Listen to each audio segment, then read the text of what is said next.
Қазіргі медиа саласы нені талап етеді? Жастардың бұл салаға қызығушылығы қандай? Осы және өзге де сауалдар төңірегінде біз бүгін әңгіме өрбітетін боламыз. Қайырлы кеш, болашаққа бастар жол бағдарламасы әдеттегідей тікелей эфирде. 53-94-72 біздің байланыс телефонымыз, мүмкіндікті пайдаланып хабарласып алыңыздар.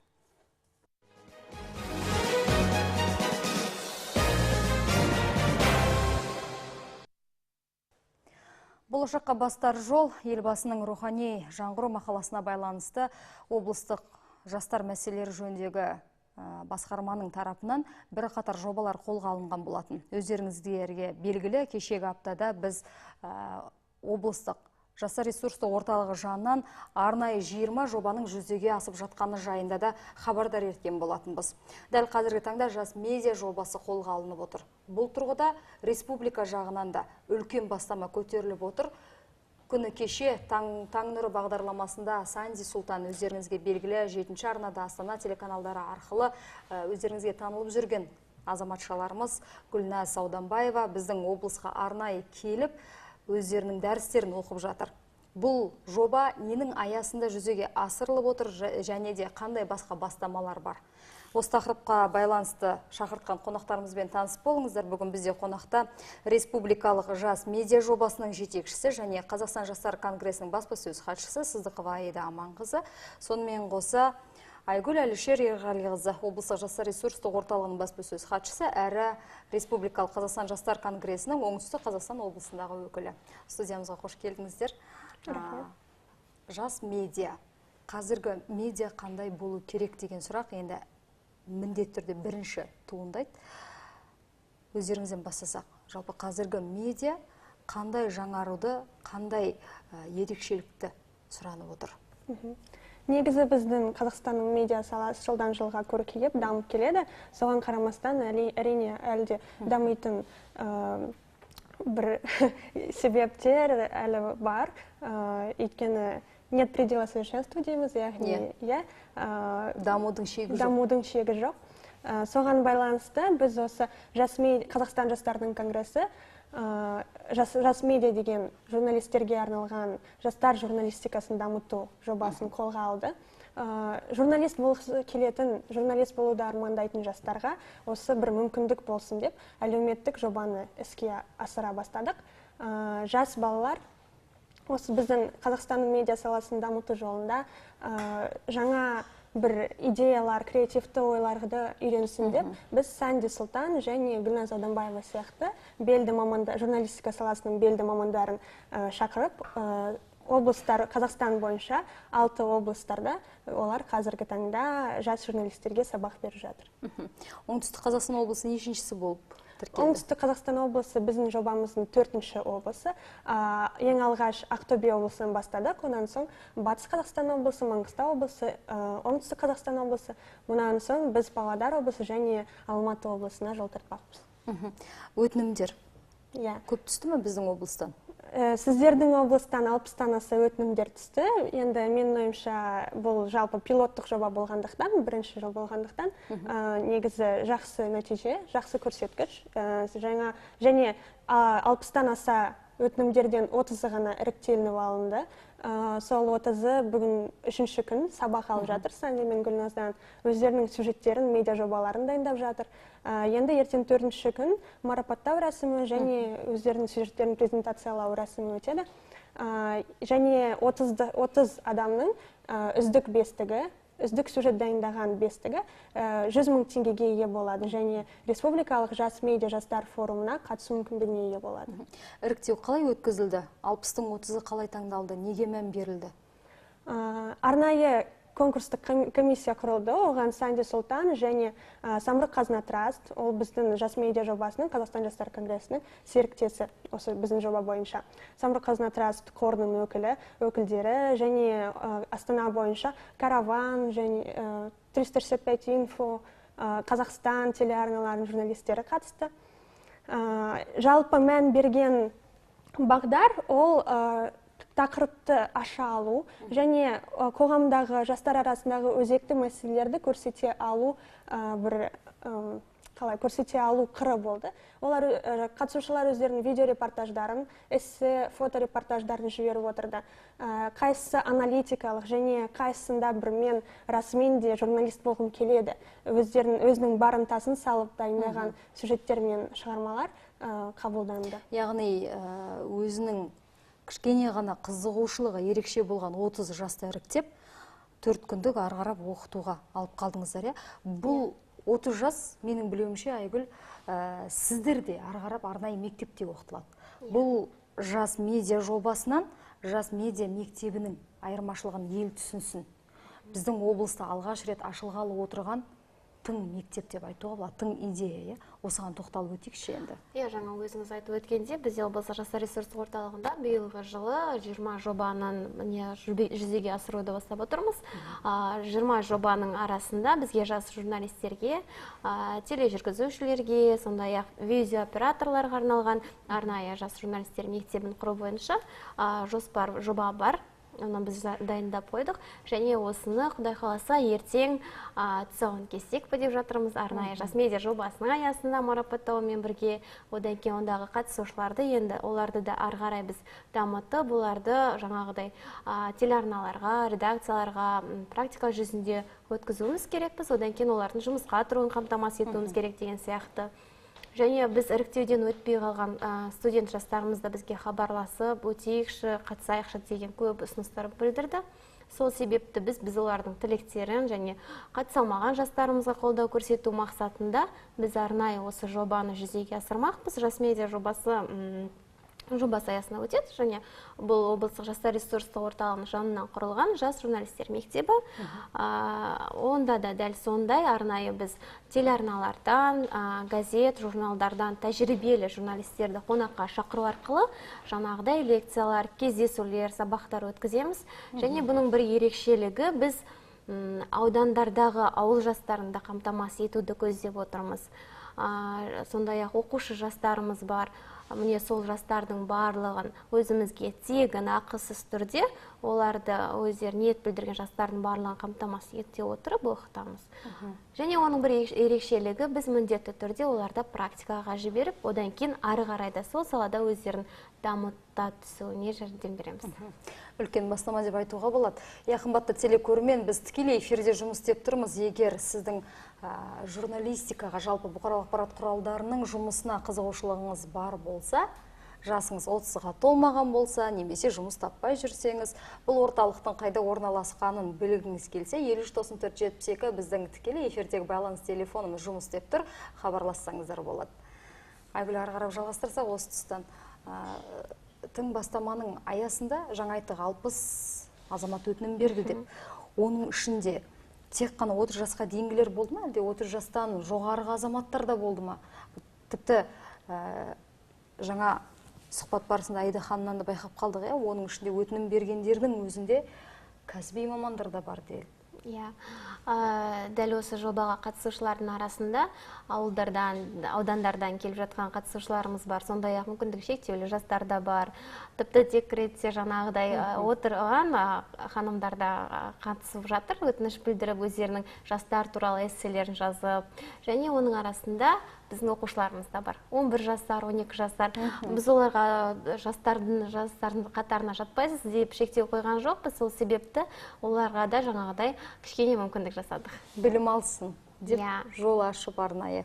Енді осы 4 күндіктің аясында 30 азаматқа сертификат беріледі, арнайы. Одан кейінгі оқыту қалай жүргізіледі енді? Мектеп ашылды, делік ертең енді ашылады. Одан кейін қалай жұмыс атқарылады? Ол кезде арнайы сабақтар жүргізіледі. Дәл осы жоба сияқты ақысыз түрде арнайы телеарналармен, жаңа орталықтармен меморандумға отырамыз. Содан кейін оларды тізімді бекітіп, қатысушылардың санын және қатысушыларды нақтылап, одан кейін біз олармен тұрақты түрде жұмыс жасаймыз. Алғашқы кезеңінде олар қалай мақала жазу керек, қалай интервью, сұхбат алу керек, қалай камера алдында сөйлеу керек, және одан да бөлек психология жағынан, ораторлық жағынан сабақтар алады. Ал одан кейінгі екінші кезеңде олар телеарналарда, редакцияларда практикадан өтеді, тәжірибеден өтеді. Онда қалай шын мәнінде қалай түсіруге болады, шын мәнінде қалай жүзеге асады, қалай монтаждайды, солардың барлығын оқытамыз, көрсетеміз. Ал одан кейінгі үшінші кезеңде олар нақты талаппен, келісімшартпен сол арналарда практикадан жаңағыдай жұмысқа тұруға бағыт жасайды.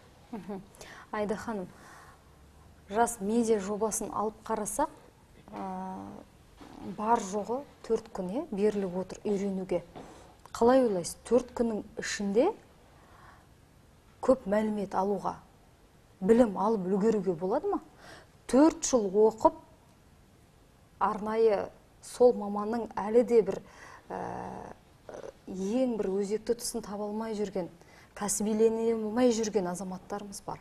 Ал бірақ сол 4 күннің өзі жеткілікті деп айта аласыз ба? Сұрағыңыз орынды. Бұл әрине 4 күн ішінде біз барлық мәліметті бере аламыз деп айта алмаймыз. Өйткені бұл жас журналистерге арналған жоба, өздерінің армандарын іске асырғысы, журналист болып өздерінің армандарын орындағысы келетін жастарға арналған жоба. Және жаңағы Санди Сұлтаннан арнайы олардың авторлық методикасы бойынша бір сабақ, шешендік өнер сабақтарын алғысы келетін жас журналистер де қатысып жатыр. Яғни маман журналист болып жұмыс істеп жатқан мамандарды.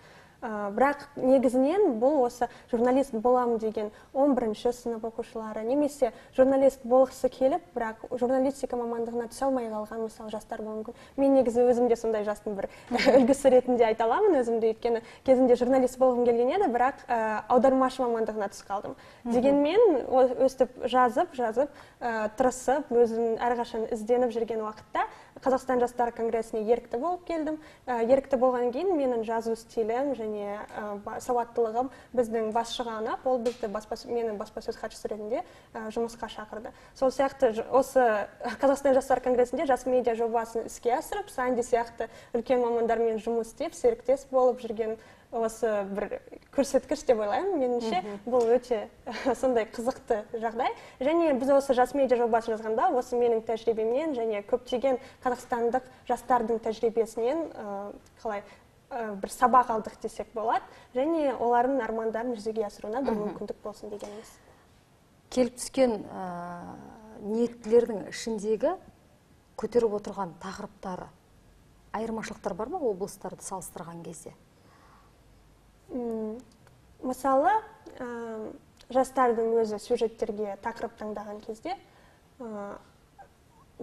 өтінімдер түскеннің өзінде, мысалы, оңтүстік Қазақстан облысының жастары жазған эсселердің тақырыбы көбінесе отан туралы, өздерінің облыстар туралы, кіші отаны туралы болды. Олар әрқайсысы Шымкенттің қандай сұлу, немесе Қазығұрт ауданы, Сырдарияның, Түркістанның қандай қырларымен атақты, немесе қандай қырларымен мақтана алатынын көрсетті. Негізі мен байқағаным, осы оңтүстік Қазақстан облысының жастары бір ерекше патриот болып келеді екен өздерінің облыстарына. Басқа облыстардан да әрине болды патриоттық тақырыпта, оларда және әрине әр облыс өздерінің бір мақтан тұтатын қырлары туралы жазып отырды, және сюжеттерді де сол бойынша түсірді. Негізі біздің жас медиа жобасы, ол президентіміздің рухани жаңғыру мақаласы, рухани жаңғыру бағдары аясында да жүзеге асырылып жатыр. Жастар өздерінің туған жерінің тарихын білуі қажет, туған жерінің бір ерекшеліктерін білуі қажет. Талапта да сол көрсетілді ғой? Иә, талапта да ол көрсетілген. Және соны насихаттау керек. Әр қазақстандық, ол тек қана, мысалы, мен Павлодар облысының тумасы болсам, мен тек қана Павлодар облысын емес, мен оңтүстік Қазақстан облысының да бір мақтанышын және тарихын білуім қажет міндетті түрде. Сол рухани жаңғыру бағдарламасы аясында меніңше бұл да бір үлкен бастама. Сөзіңіз жанды, себебі күні кеше ғана өз нүктесін қойған елбасының жарлығы шықты латын қарпіне байланысты.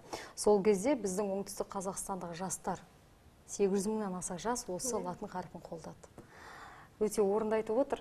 Айгүл ханым, осы жерде тағы да қарап жалғастырайық.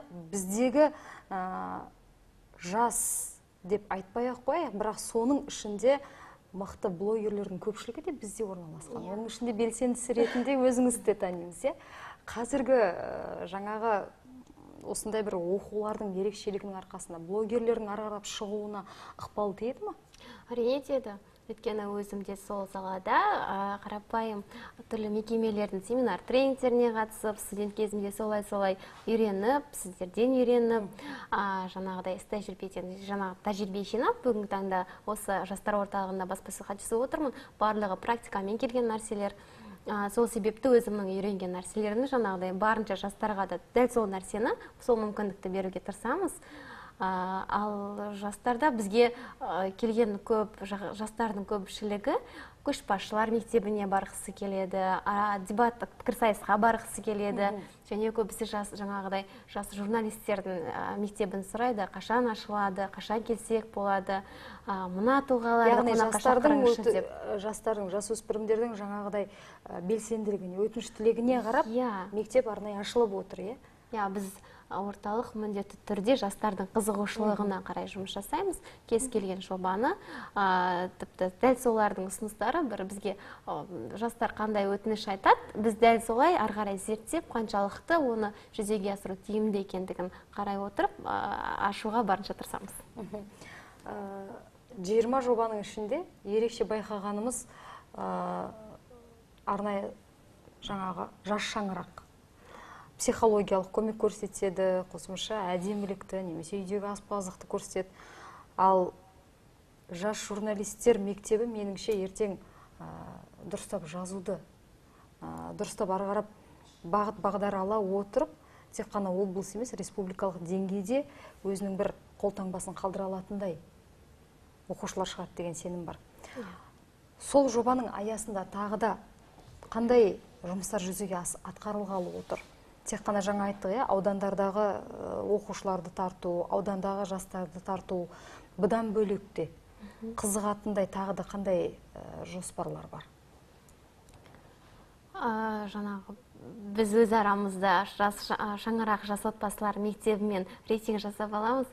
Жас журналистер мектебі көбірек сұранысқа ие бола ма, әлде жас отбасылар ма деп.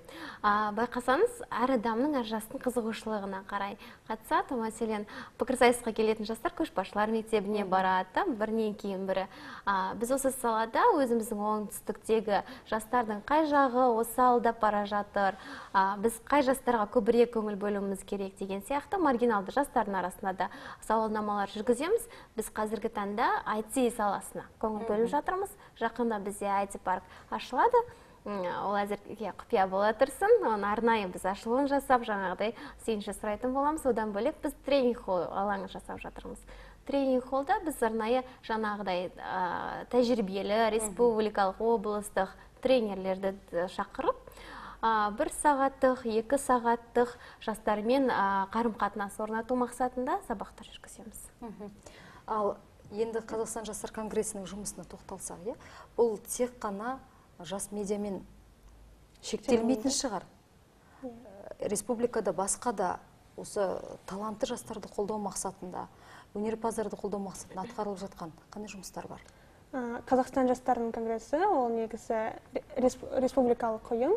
Төрайымымыз Дариға Нұрсұлтанқызы биылғы жылдан бастап, негізі биыл 15 жылдығымыз тойлап отырмыз. 15 жылдыққа байланысты жақында Атырау облысында өзіміздің үлкен республикалық форумымызды өткізгенбіз өткен айда ғана. Енді жалпы 15 жылдың ішінде Қазақстан жастар конгресінің іске асырған жобалары өте көп. Негізі Жасыл ел Қазақстан жастар конгресінен шыққан.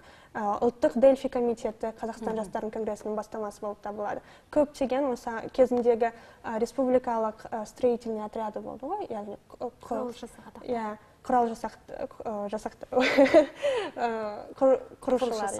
жасақтары. Ол да Қазақстан жастар конгресінің бастамасы болған. Енді қазіргі таңда өткен жыл осы жылды алсақ, жалпы өзім жұмысты келе жатқан, өткен жыл осы жылда.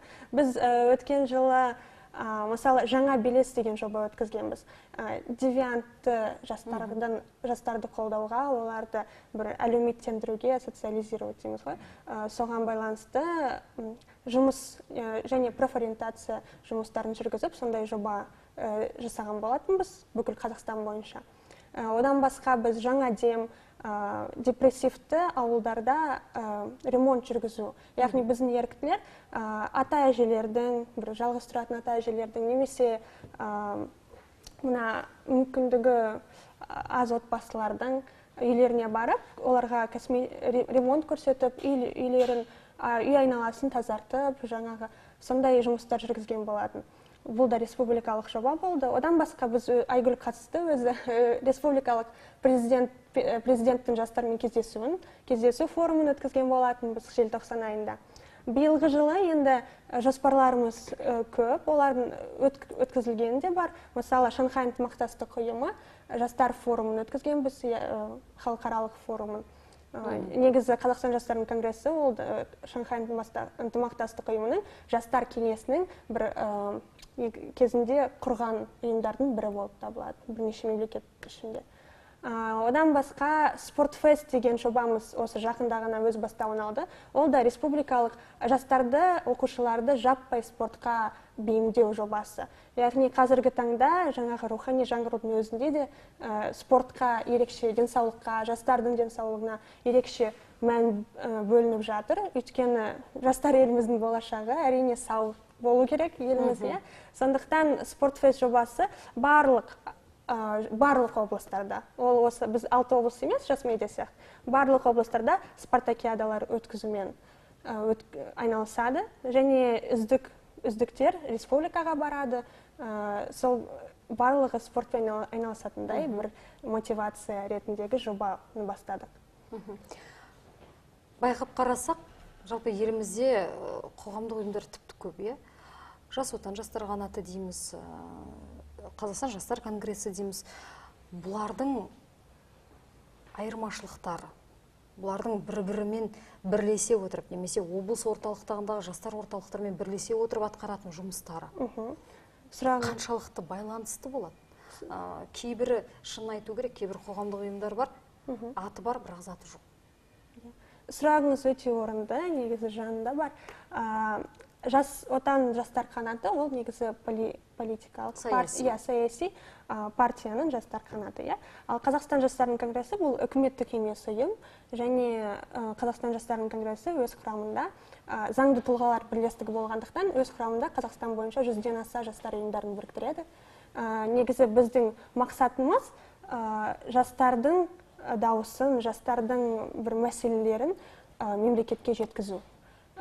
Біз әрдайым сол мақсатта жастар мінбері сияқты, жастар өздерінің мәселелерін, мысалы проблемаларын ашық түрде баяндайтындай, ашық түрде талқылап, өздерінің шешімін табатындай сондай алаңдар өткізіп тұрамыз. Және ол алаңдарға мемлекеттік органдар, бақ құралдары өкілдерін, және өзге де бизнес сектор өкілдерін шақырып қолдау көрсетеміз. Рекомендацияларды жинап министрліктерге, құзыретті органдарға өткіземіз. Сондай жобаларымыз өте көп. Айтпақшы, бизнес демекші, тағы бір жобамыз бар.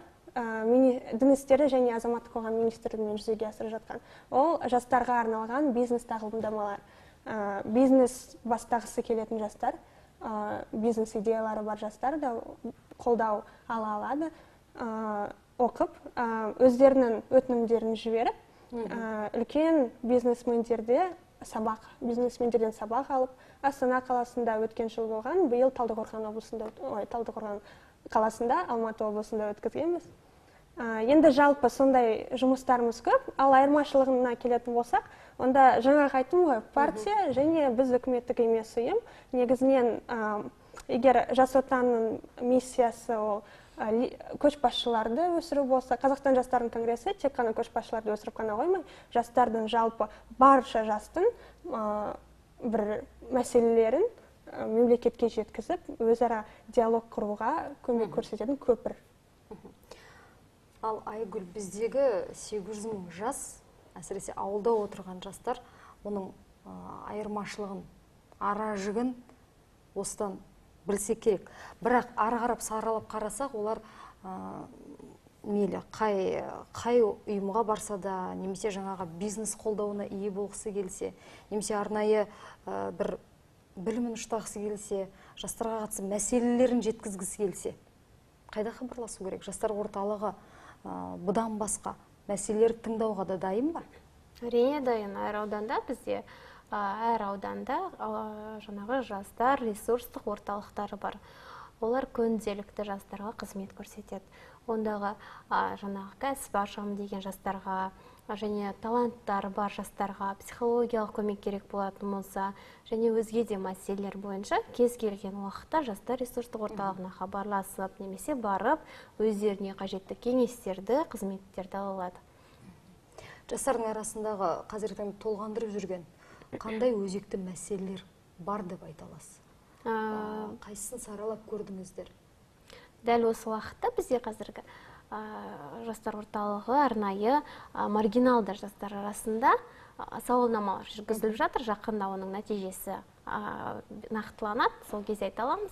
Ал менің жеке пікірім ретінде жастар арасындағы мәселелер жайлы уақыт өте келе шешіліп жатыр. Мәселен, жай ғана қарапайым жастардың бос уақытын тиімді пайдалану үшін бұрын ол нәрсе үлкен мәселе болып табылатын. Жастар бос жүреді, анда жүреді, мұнда жүреді, құқық бұзушылықтар көбейетін. Ал қазір ол нәрсе шешілді деп санаймыз. Өйткені жастарға арналған көптеген арнайы үйірмелер, мүмкіндіктер, сабақтар, мектептер ашылып жатыр. Ал бұдан өзге жастар арасындағы мәселелердің бірі ол жұмыссыздық мәселесі. Және ол нәрсе уақыт өте келе өзінің шешімін табады деген сенімдемін. Жаңағы мектептердің де алғашқы оқытып іргетасын қалап беруі де сол жұмыссыздық мәселесінің жоюына бірден бір септігін тигізеді деп айтасыз ғой. Қосымша тағы да біз білетін жастар ресурстық орталығы өзге де басқармалармен арнайы келісімшарттар жасасып жұмыс істейді.